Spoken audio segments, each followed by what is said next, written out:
if two people want to do business together, the details will not get in the way. If two people do not want to do business together, the details will not make it happen. And I want to give you permission today to understand that the details will not make a relationship work.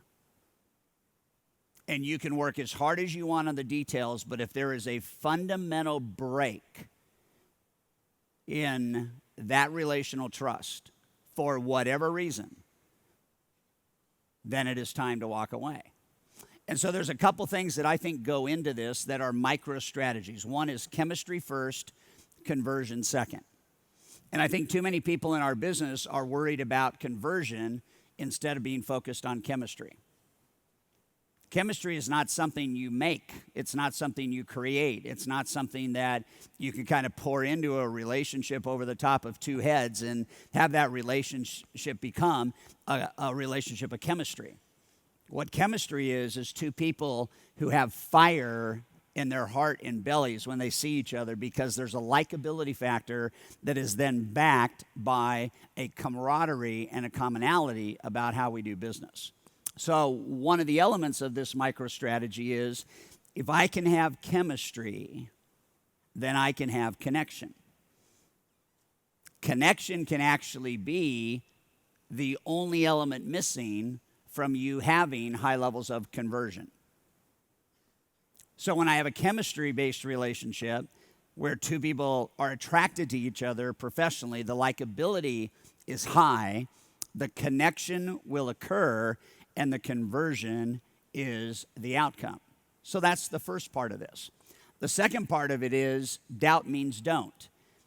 And what we talk about, Deb and I, all the time in business relationships and even in working with people in our business ecosystems and things along those lines, when hiring, if there's any doubt about a human being being the kind of right fit, right? And you all know what I'm talking about.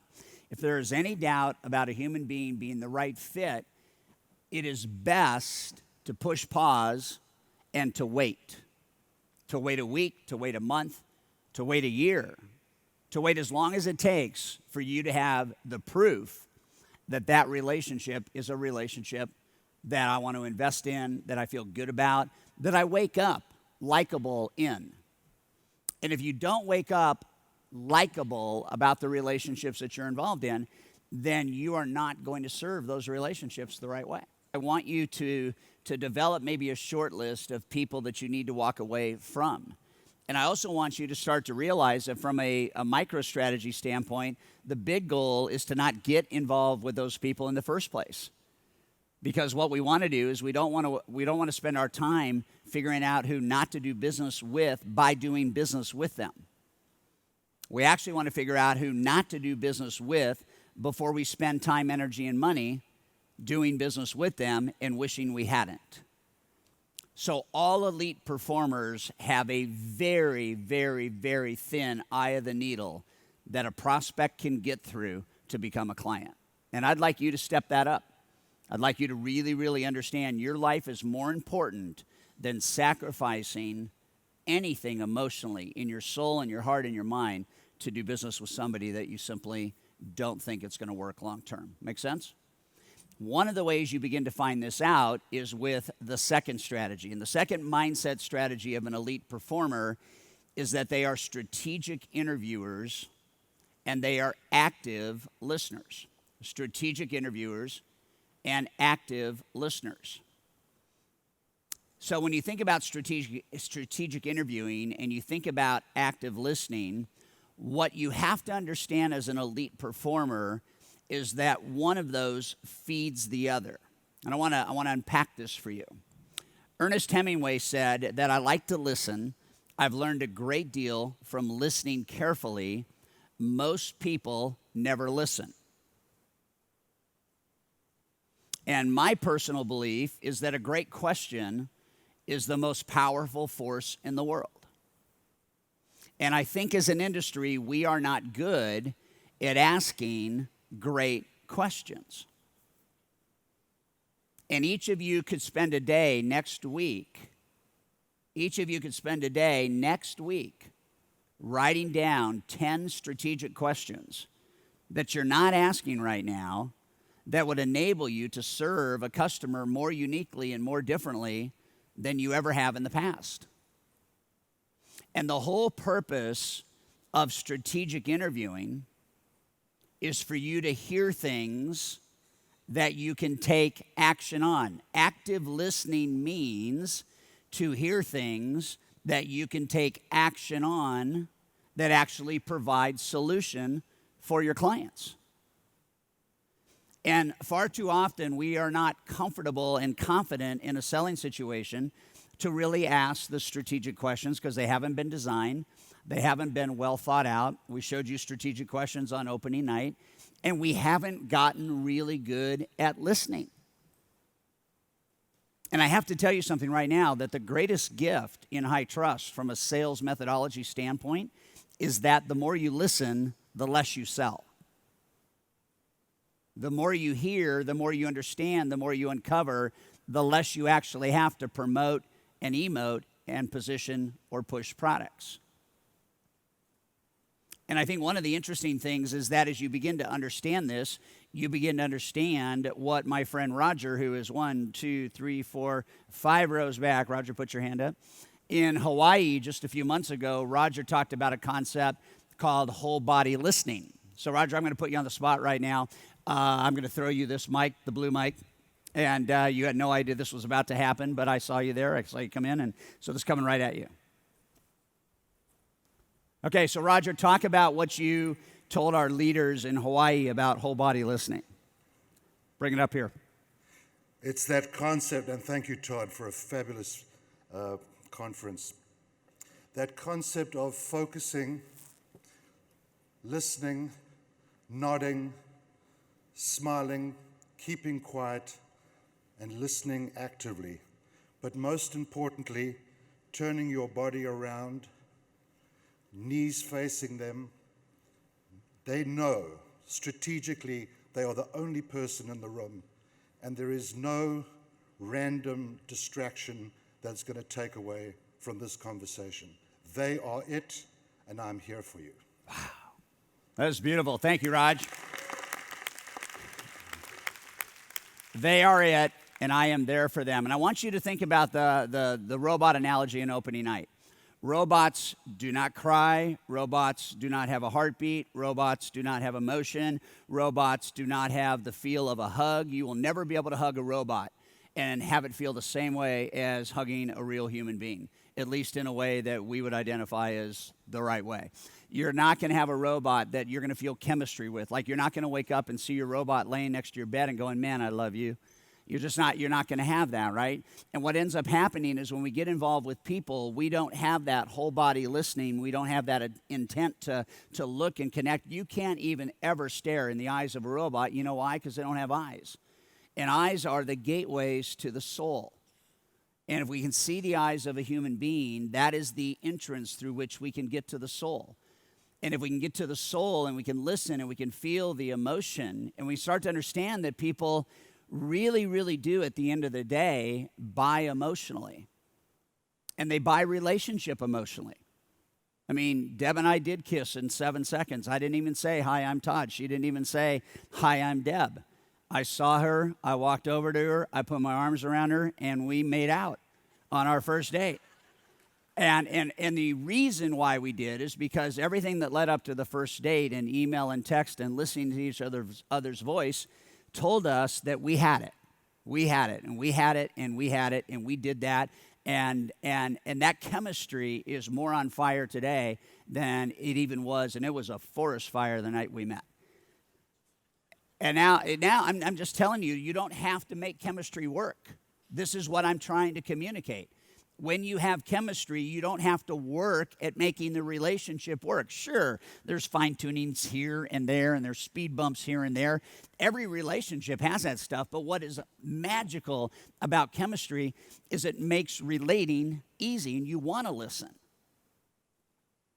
And you want to be able to look into somebody's eyes, and you want to be able to know that I am looking into their soul. You want to be able to see the tears that start to glaze into their eyes when you have a deep strategic question that uncovers a pain point that they have. You want to be able to feel that emotional desire to connect. And if we don't understand what I'm saying right now, we are hanging out on the most superficial sales level on the planet. And when you are superficial in selling, what you end up doing is talking. And you got to understand that. So here's a thought: purposeful questions. I don't want you to walk out of here and say, Todd said ask questions. There's nothing worse than asking a dumb question. Like, why did I ask that? You want to ask purposeful questions that drive trust and that uncover opportunity. What we're looking to do is we're looking to elevate people. We're looking to take a relationship to a higher level. We are looking to do things in relationship that are deeply personal. And to be connected to help people who express to you hopes and dreams through purposeful questions sets you up in a way that your competition is not set up to compete in. And so you've got to look at what is the purpose of the question? And what is the opportunity? Because here's the real cool thing about high trust. You don't have to sell anything. All you have to do is find out by purposeful questions what people need and what people want and bring it to them. I don't have to sell you anything. If you tell me what you love and you tell me what you like and you tell me what you want and you tell me what you need, all I have to do is go get it for you. And that should take a ton of pressure off of you. Does that make sense? Discovered values, ideals, and needs, followed by meaningful solutions, is the superglue to relationship. Discovered values, ideals, needs, followed by meaningful solutions, superglue to relationship.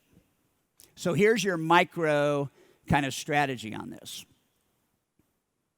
How do I ask more,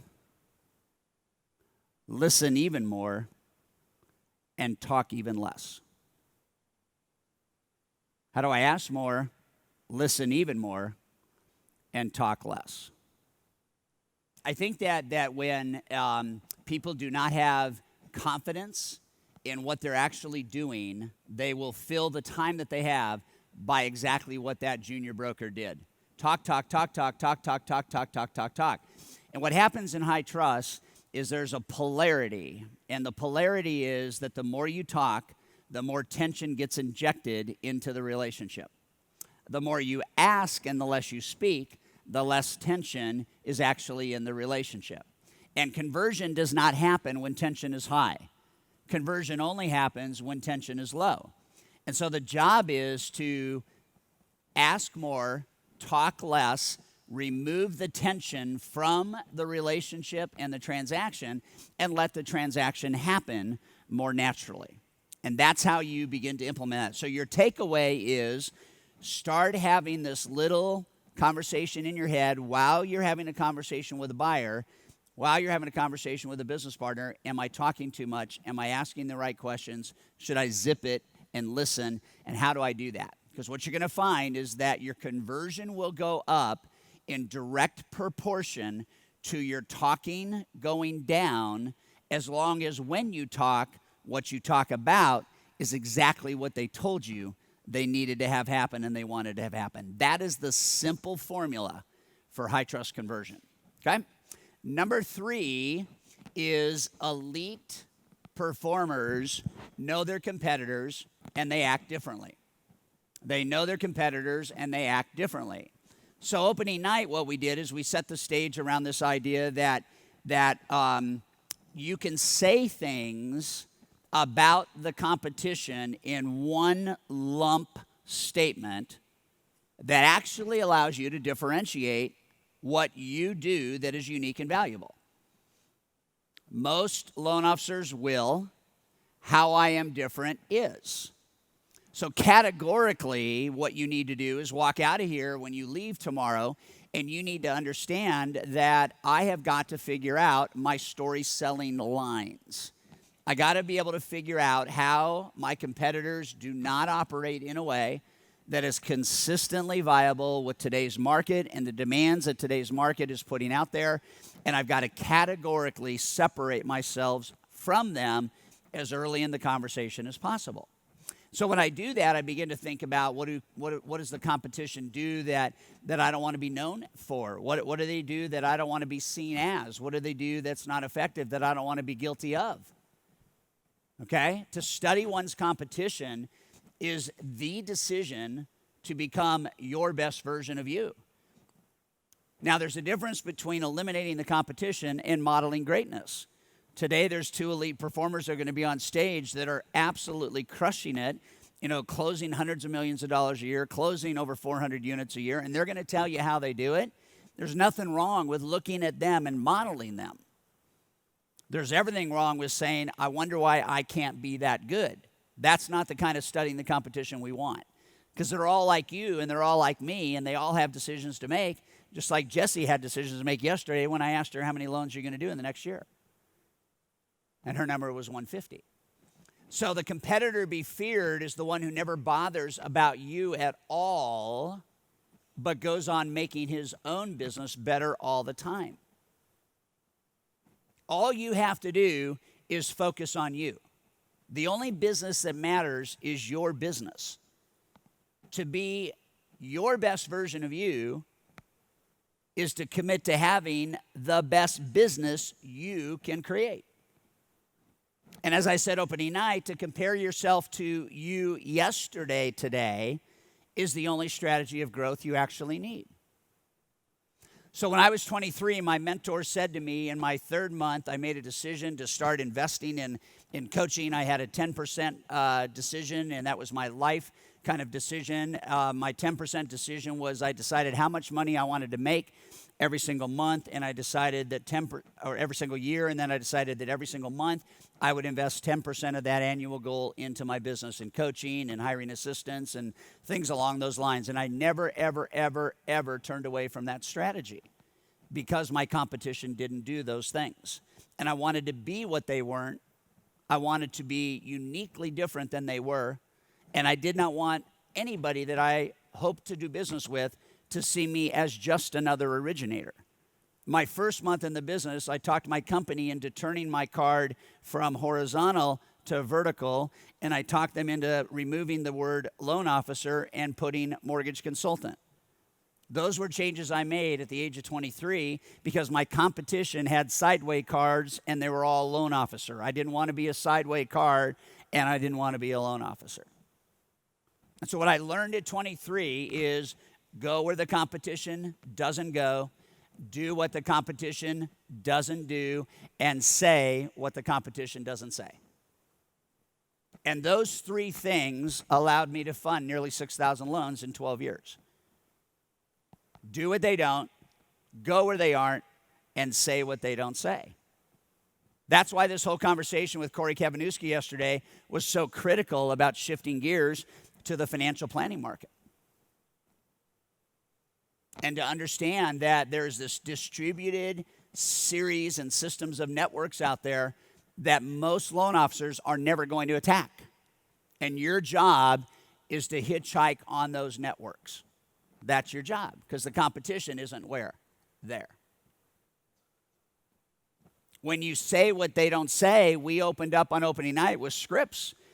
And you heard people talk yesterday. Callum Ross talked about certified scripts. What are the scripts that work, and what are the words that you use to make a profound difference in people's lives? And what are you saying that if they've had a conversation with two other loan officers, that all of a sudden they hear it from you and they go, wow, that is unique and that is different. And then beyond that, just what do you do to create shock and awe? What do you do to create, like, I am going to do for you what you probably have never had done for you, because I want you to know that by doing this, I want to earn the right to have your business. All right, number four.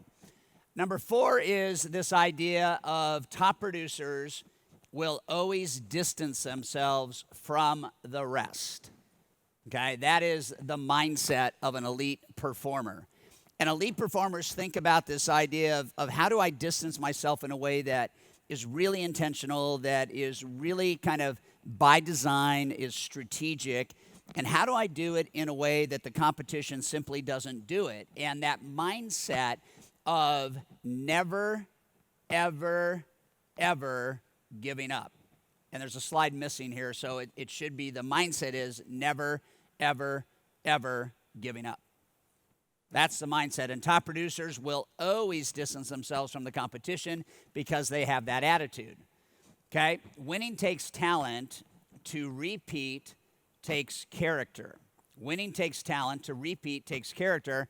And that is actually not my quote. That is John Wooden's quote. So I got to give credit where credit is due. So sorry about that. But winning takes talent. To repeat takes character. And what top producers do is they repeat something that is character driven that most of their competitors never, ever, ever, ever do. And that thing that they do is they never, ever, ever give up. So here's actually the deep desire to drive and win. The deep desire to drive and win. These things got a little bit messed up, but it's still all valuable, right? Elite have a deep desire and they have a drive to win. And so when we think about that, we think about what you have to look at as an elite performer. You have to look at this idea of acting as if. Okay, that's the idea. The idea right now, as we wrap this session up, is that the people that win at the highest level in this business are the people that act as if they already have won, even though they haven't. So what would happen if that's all you did is if you acted as if you already had the business? What if you served a prospect in the way that you would serve them as if you already had a relationship? And I think what ends up happening is you look at what does this actually kind of mean? The first question is, where's your energy going in selling, right? And one of the things we know is there's only two answers. It's going to the best or it's going to the rest. You cannot do what I talked about in these 45 minutes if you're trying to do it for everybody. Okay? You only want to bring this kind of game for the right people, which leads us to one of the simple truths, and that is that if you give your best to your best, you will get the rest of what they have to give to you.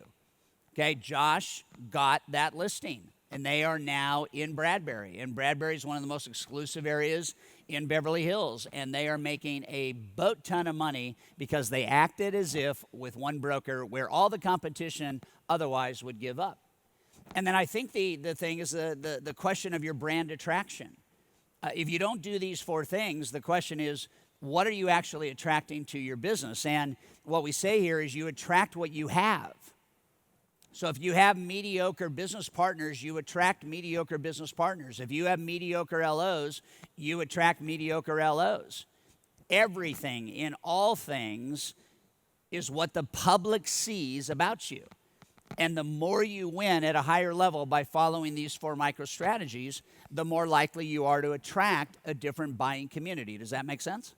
And so if you do the things that are unique, you develop deeper relationships, you win at a higher level, you pull those people along in ways that are unimaginable.